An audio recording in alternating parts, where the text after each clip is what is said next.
Good morning friends, welcome to short and smart learning. आज की dictation 80 शब्द प्रति मिनट की गति से एसएससी डिक्टेशन पर आधारित होगी। इसी तरह की डिक्टेशन आजकल एसएससी एग्जाम में पूछ रहा है, इसलिए आप हर तरह की डिक्टेशन का अभ्यास करके जरूर जाएं। डिक्टेशन में थोड़ी फ्लक्चुएशन भी जरूर होगी, क्योंकि एग्जाम में भी आपके फ्लक्चुएशन देखने को मिलती है। अगर आप हमारे चैनल पर न्यू हो तो इसे सब्सक्राइब कर लें और डिक्टेशन को ज़्यादा से ज़्यादा शेयर कर दें। साथ ही अगर आप डिक्टेशन लिख लेते हैं तो इसका ट्रांसक्रिप्शन जरूर करें और पीडीएफ के लिए हमारे टेलीग्राम ग्रुप को ज्वाइन कर लें, जिसकी लिंक डिस्क्रिप्शन में दी गई है। डिक्टेशन शुरू होगी 5 सेकेंड बाद। स्टार्ट।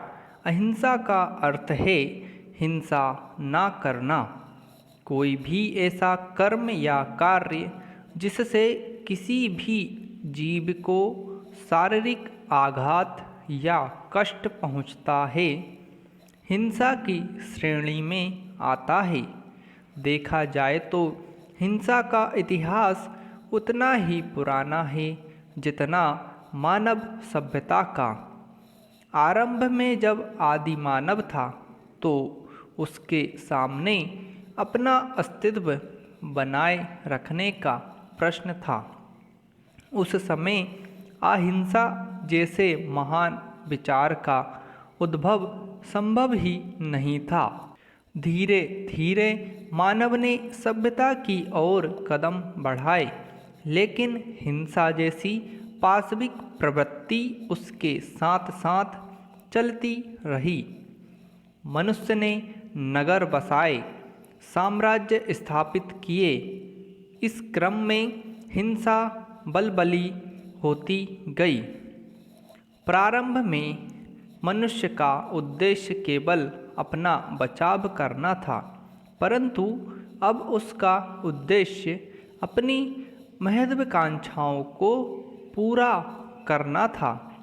कभी साम्राज्य विस्तार के लिए तो कभी शक्ति प्रदर्शन के लिए, कभी दूसरे को नीचा दिखाने के लिए तो कभी बलपूर्वक अधिकार करने के लिए युद्ध होते रहे और हिंसा बढ़ती गई।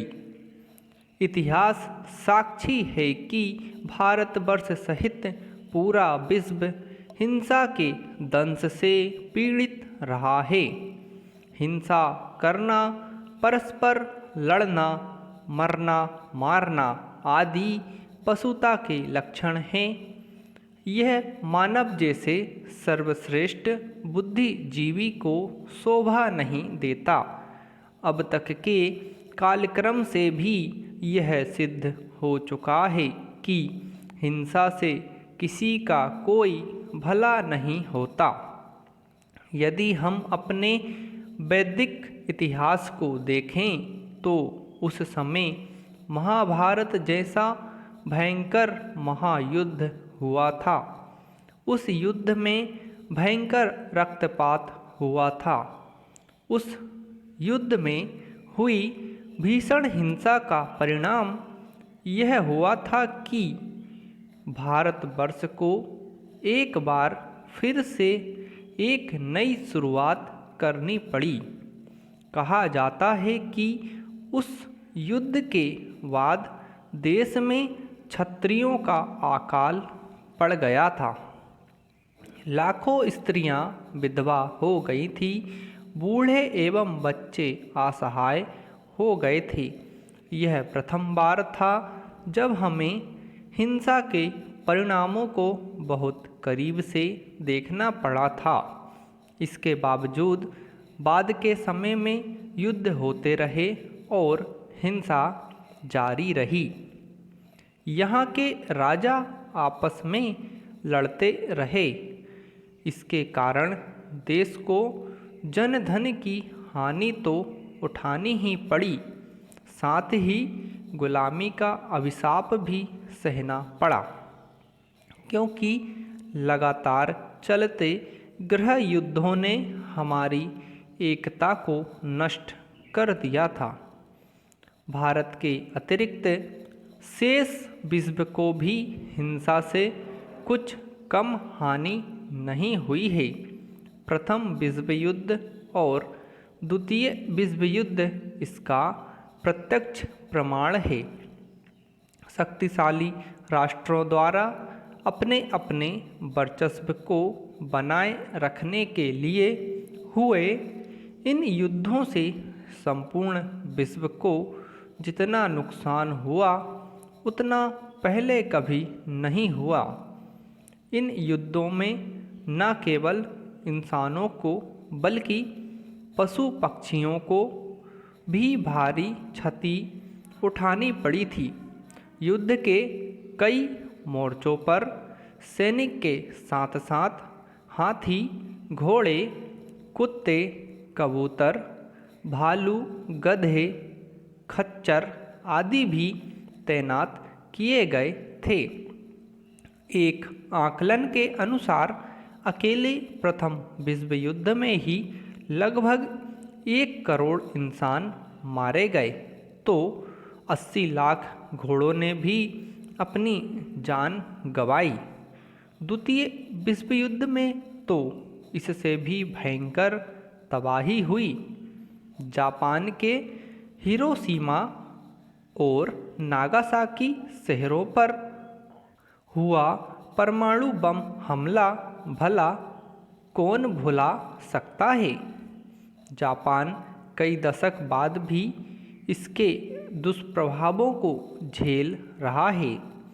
इन दोनों विश्व युद्धों में हुई हिंसा और उसके परिणामों को देखकर ही आज यह कहा जाता है कि यदि तृतीय विश्व युद्ध हुआ तो पृथ्वी पर कोई जीवित नहीं बचेगा।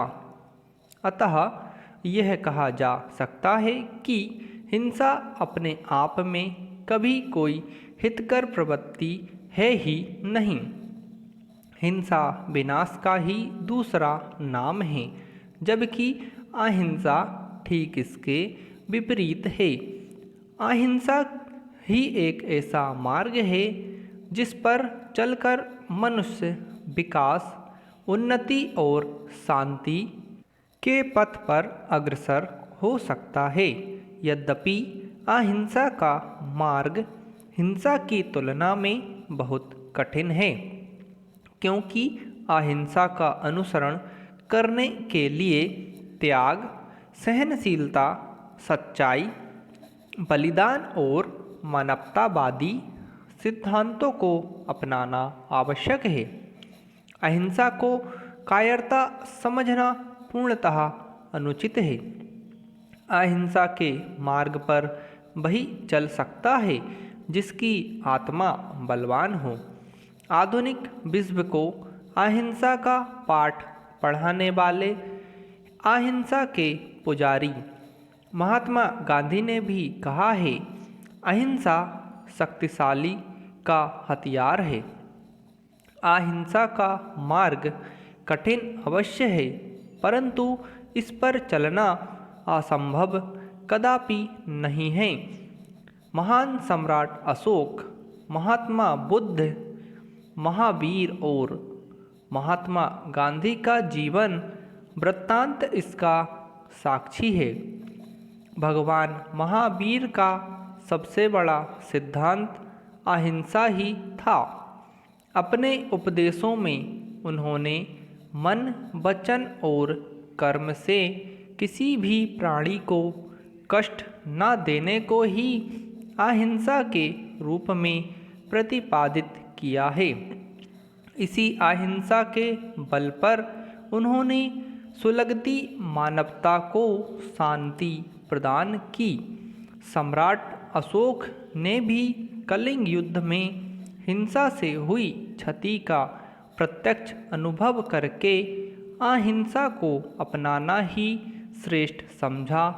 उन्होंने बौद्ध धर्म की दीक्षा लेकर हिंसा को त्याग दिया और अपनी प्रजा को सुखी रखने के लिए सब कुछ किया जो वह कर सकते थे। उन्होंने अहिंसा और शांति के संदेश को न केवल भारत में अपितु भारत से बाहर भी प्रसारित किया। यही वजह है कि आज भी उन्हें संसार अशोक महान कहकर संबोधित करता है। आधुनिक युग में अहिंसा की इस ज्ञान रूपी ज्योति को पुनः प्रज्वलित किया मोहनदास करमचंद गांधी ने। समाप्त। दोस्तों, आप लोगों को डिक्टेशन पसंद आई हो तो इसे ज़्यादा शेयर कर दें और हमारे चैनल को सब्सक्राइब कर लें ताकि आपको ऐसी डिक्टेशन रोज़ प्राप्त होती रहे।